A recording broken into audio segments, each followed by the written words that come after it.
Olá, meninos. Bem-vindos de novo à aula de Biologia. Hoje vamos falar ou estudar sobre os fatores bióticos e os seus efeitos. Como devem estar recordados, na aula anterior, o professor Mário falou sobre a forma como os fatores do meio ambiente, como a luminosidade, a umidade e a temperatura, que influencia a atividade e a distribuição dos seres vivos, não é? Hoje vamos continuar a estudar os fatores bióticos, ou seja, as relações que estabelecem entre os seres vivos do meio ambiente, tá bem? O ecossistema tundra e constituído por várias populações.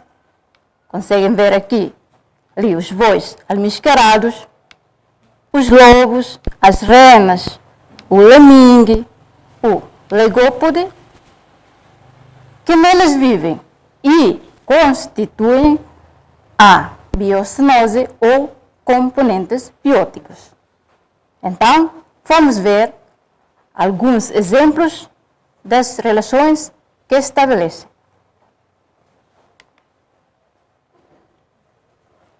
Nas rochas, por vezes, existem líquens. Os líquens não são um ser vivo, mas sim é a associação das algas e fungos. Desta associação, a alga vai receber do fungo água e sais minerais. Em troca, o fungo vai fornecer à alga a matéria orgânica para se alimentar. Outro exemplo que podem ver nesta imagem, que há relações que estabelecem entre o lamingue, que é um mamífero roedor, que está aqui, e o legópode, é uma ave. Então, o lamingue é um mamífero roedor, vai deixando no caminho as frutas duras que comeu. E o legópode é uma ave, aproveita o resto da comida para se alimentar. Os lobos são animais sociais que vivem nas sociedades bem organizadas, onde um ser líder e outro receber do fungo água e sais minerais. Em troca, o fungo vai fornecer à alga a matéria orgânica para se alimentar. Outro exemplo que podem ver nesta imagem, que há relações que estabelecem entre o lamingue, que é um mamífero roedor, que está aqui, e o legópode, é uma ave. Então, o lamingue é um mamífero roedor, vai deixando no caminho as frutas duras que comeu. E o legópode é uma ave, aproveita o resto da comida para se alimentar. Os lobos são animais sociais que vivem nas sociedades bem organizadas, onde um ser líder e outro obedecem ao grupo, vivem e caçados em grupo. Um dos alimentos dos lobos são os bois almiscarados. Quando foram atacados, os bois almiscarados tentam a fazer a defesa, faz um círculo onde os mais fracos e as crias ficam no interior do círculo e os mais fortes ficam no exterior a defender e tentar manter que os lobos afastados. No ecossistema tundra, em especial nos bois almiscarados e as renas, estão sujeitos a atacar por milhões de mosquitos. E os mosquitos, o que eles fazem? Vão sugar o sangue e faz que eles enfraquecem. Tal como os bois almiscarados e as renas, no ambiente em que há pouco alimento, disputam entre si. Nesta população, também podemos assistir à competição relacionada ao direito para acasalamento. Então, as relações que estabelecem entre os seres vivos no ecossistema chamamos relações bióticas. Nas relações bióticas, podemos distinguir dois tipos, que é relações interespecíficas e relações intraespecíficas. Nas primeiras, ocorrem entre os seres vivos em diferentes espécies. As segundas ocorrem entre os seres vivos na mesma espécie, isto é, dentro de uma população. Então, vamos ver algumas características de diferentes relações que estabelecem entre os seres vivos, principalmente nas relações bióticas. Então, o que vê na imagem?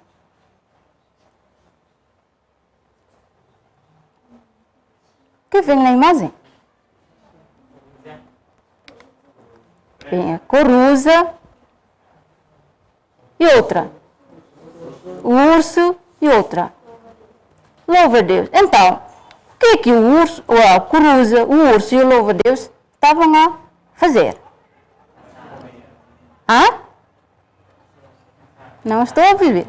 Estão a caçar. Quer dizer que está a capturar outros seres vivos ou matar para se alimentar. Então, este tipo de relação biótica chamamos predação, onde para o predador é beneficiado e para a presa é prejudicado. Então, nestas relações bióticas, qual é o animal que é predador?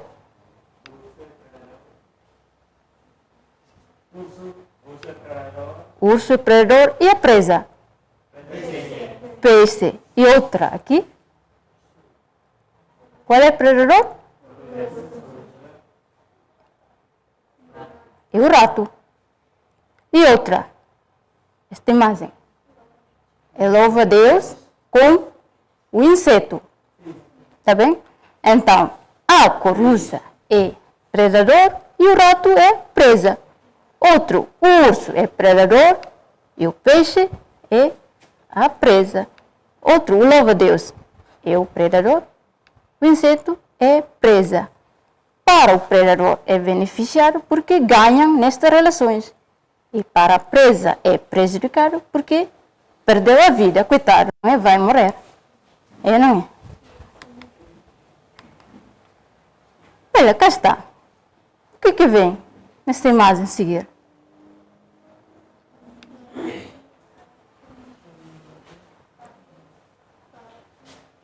Tem um pato, tem mais de aqui 5 aves, não é? O flamingo, o pato, o alfaiate, o estraceiro e o borrelho. Então, o que eles observam? O que eles andam a procurar? Procurar comida. Mas como é que eles conseguem encontrar alimentação suficiente no mesmo território? qual é o tipo de relação que estabelecem entre os seres vivos.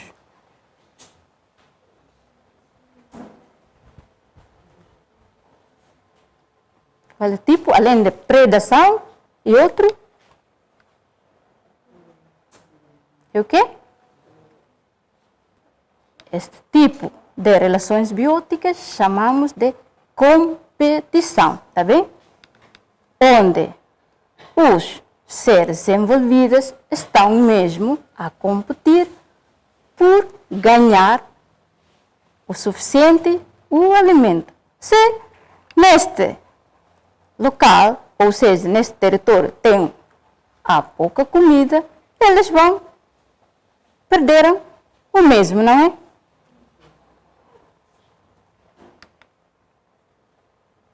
Então, a competição também pode ter origem à disputa de alimento, dos espaços vitais, se for caso para as plantas, tá bem? Para a água. Essas são a maneira que cada ser vivos fazem para eles conseguem sobreviver. Aqui vem outra, é uma atividade experimental. Então, nesta atividade experimental, usando quantos vasos? 4 vasos. E nestes 4 vasos, cultivaram-se 2 espécies idênticas.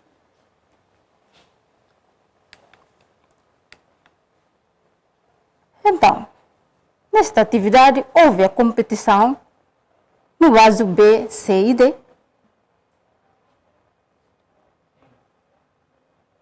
Por quê? Tens razão, sim, mas tem de justificar, não é? Então, a planta, ou seja, a espécie que está no vaso A, vive sozinho, não é? O outro, no vaso B e C, tem 2 tipos de plantas no mesmo espaço, ou seja, no mesmo vaso. Então, no vaso B, competição deu-se a nível das raízes, tá bem? Porque em cima, a parte aérea destas plantas estão separados, tá bem? No vaso C, a competição deu-se entre os caules e as folhas. As partes subterrâneas, ou seja, as raízes, estão separadas. No vaso D, já não há competição, tá bem? Nem da parte aérea das plantas, nem da parte subterrânea das plantas, tá bem? Então, a competição deu-se entre as raízes, caules e as folhas. Por isso, no vaso a planta tem o desenvolvimento 100%, o vaso B tem 80%, no vaso C tem 52% e no caso do vaso D tem 46%. Olha, o que acham? A imagem está a ilustrar. Tem um mosquito e aqui. Conhece este bicho? Não conhece? Mas vive junto conosco no interior. É a tênia. E outro é um ser vivo, é uma planta, mesmo pequeno, que vive à custa de outra planta que tem o cor verde. Então, como se chama este tipo de relações bióticas?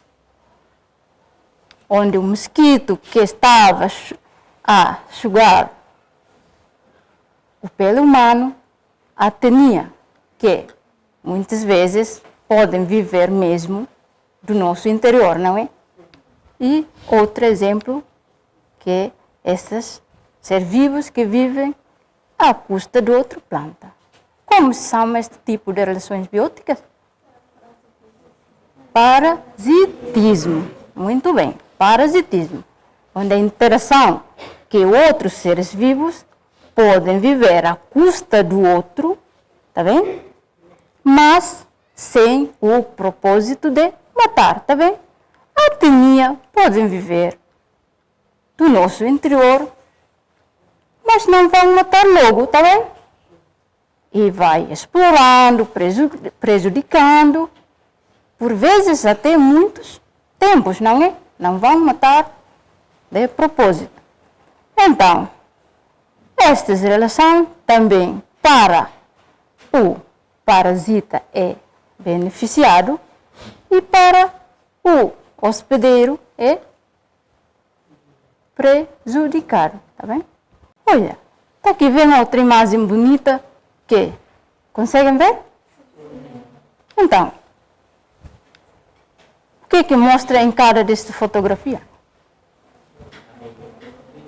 A abelha com as flores.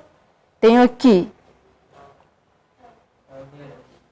um tipo de cabra, mas chamamos gazela, com um pássaro, e anêmona com um peixe pelágio. Então, como se dá o nome a esta interação?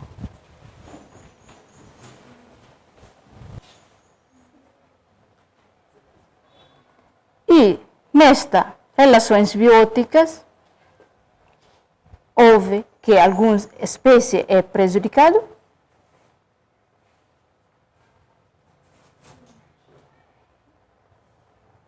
Não, sim senhor, mas preciso de justificar. Houve alguma espécie que nestas relações bióticas é prejudicada? Não.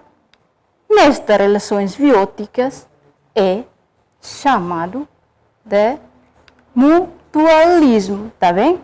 Que envolve os seres distintos, mas é beneficial para todos. Neste tipo de relações, mutualismo não é uma relação obrigatória, mas é facultativa, tá bem? Onde para a abelha é beneficiado, porque vão aproveitar o néctar que sugam nesta folha, e se for a abelha vão para outra flores, vão ajudar a fecundação, ou seja, a polinização, tá bem? Para a gazela, com os pássaros vão ajudar a comer as parasitas que existem na gazela. E para a anêmona e o peixe pelágio, se for o peixe pelágio estava em perigo, apenas vai para dentro e esconder, e os outros não conseguem de matá-lo, tá bem? Então, nesta relação, não é obrigatória, mas é facultativa.